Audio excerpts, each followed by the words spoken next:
Welcome back. You're watching Network Africa. Counting is still ongoing in Burkina Faso election, where voters have been choosing a new president in parliament after a year of political turmoil. It is the first election since last year's popular uprising, which toppled longstanding President Blaise Compaore. The vote was due to have been held last month, but was delayed by a failed coup in September, which was led by members of the elite presidential guard. Provisional results are expected in the next couple of hours today, and security has been tight with up to 25,000 troops and police deployed across the country, and foreign observers are also overseeing the poll.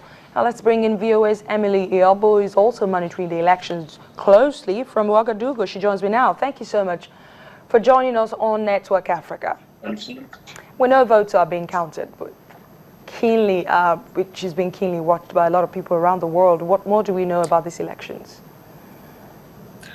Well, they are indeed historical for the country. I mean, it's the first free and fair election in 27 years. It's also a year after Blaise Compaore was ousted after 27 years in power. So there is a mission to bring the country to democracy.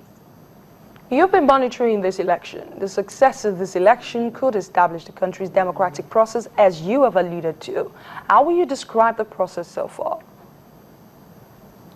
Well, since last year and the popular uprising, the transition process has faced some bumps along the road, the latest of which happened 2 months ago after Compaore's former presidential guards were behind the coup. The transition was almost derailed, but it eventually pulled through and managed to get to these elections.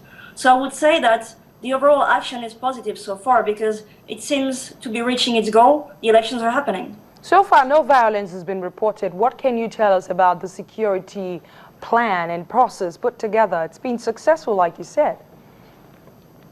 Observers have said this morning that indeed voting went peacefully and the process was transparent and there were no major incident nor violence. The security, as was mentioned before, was tight. Over 20,000 security personnel were deployed around the country, so it seems to have worked.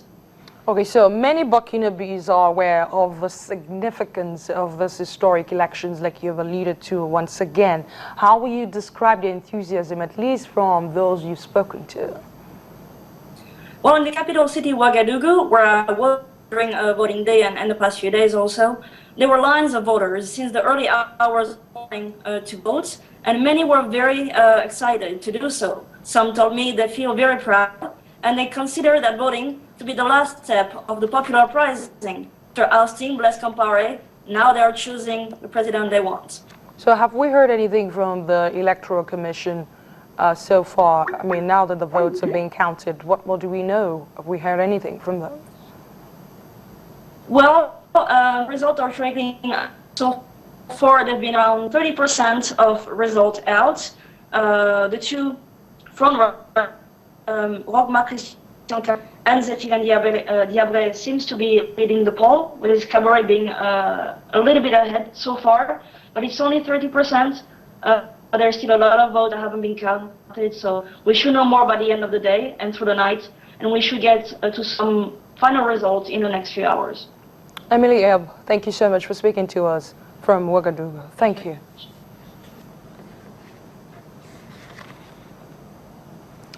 Well, that's Network Africa this hour, but before I let you go, let's bring in the feedback on some of the questions that we asked you last week, Friday. In fact, we asked you on Friday your thoughts on Rwanda's ranking as 6th on the World Economic Forum's Global Gender Gap List, ahead of France, Spain, Germany, Switzerland, Denmark, and the United States.